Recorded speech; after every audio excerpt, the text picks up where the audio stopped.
getting ready to receive now the millions and millions of pounds of thrust.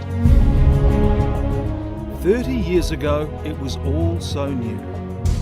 They never before have sent a spacecraft into orbit that is going to come down as a plane, landing essentially as a glider, a powerless glider. America's first space shuttle, and the shuttle has cleared the tower. And liftoff of Space Shuttle Discovery. After Mercury, after Apollo, America took pride in its space shuttle. And the vehicle has cleared the tower. But now the reusable spacecraft is about to launch for the last time. Through the darkest hours of Challenger and Columbia. We're looking very carefully at the situation. Obviously a major malfunction. NASA's workhorse delivered the International Space Station piece by piece. It's great to be back with the telescope. It carried the Hubble telescope aloft.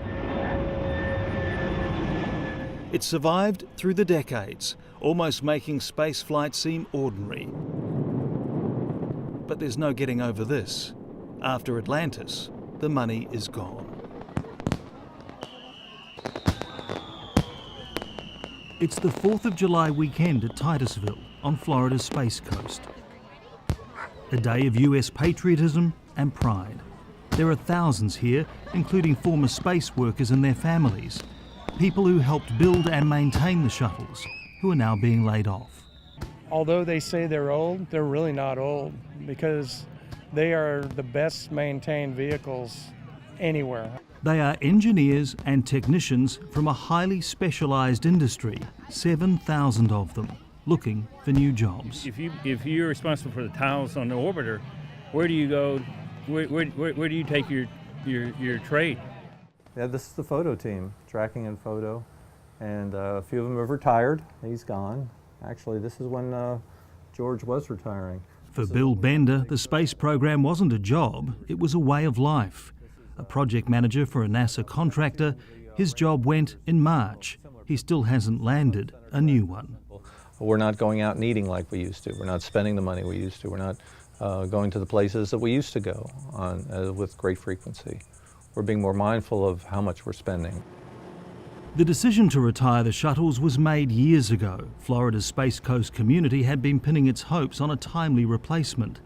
But even if Washington finds the money, a big if, engineers predict it would take at least a decade for America to come close to making a new deep space vehicle.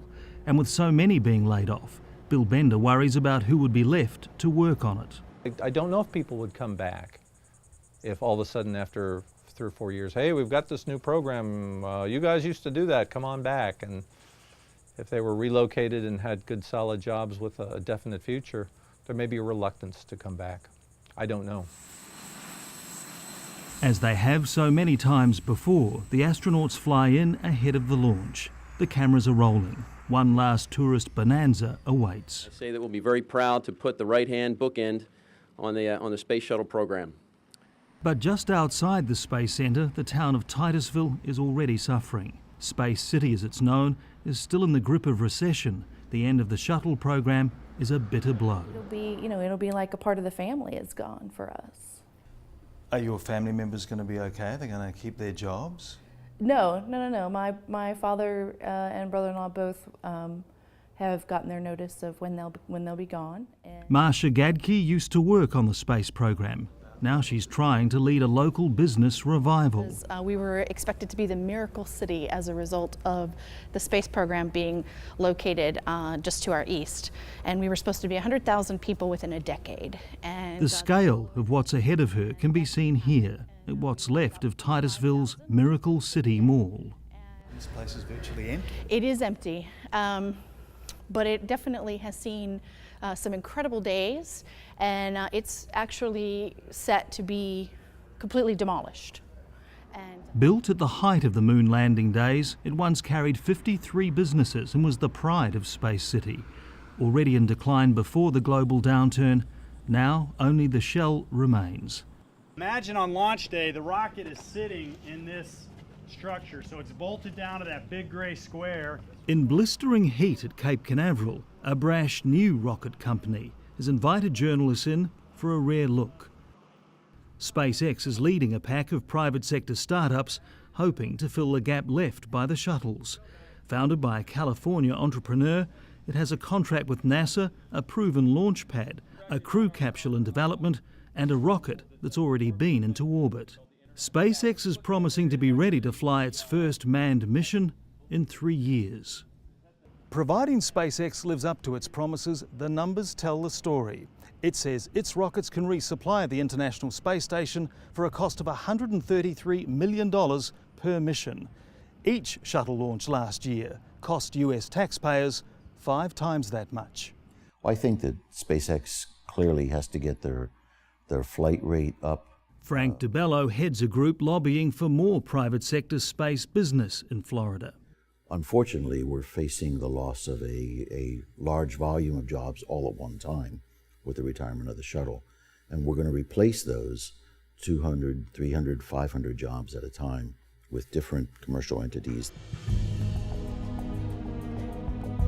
For 3 decades and 135 missions, it's been an awe-inspiring sight. The bet is that the communities built around the Kennedy Space Center can hold on, that Florida's space sector will, in the end, prove much bigger than the space shuttle, and that this is only a strategic pause, not an end, to US manned spaceflight. The countdown has begun for NASA's last orbiter, and there's no going back.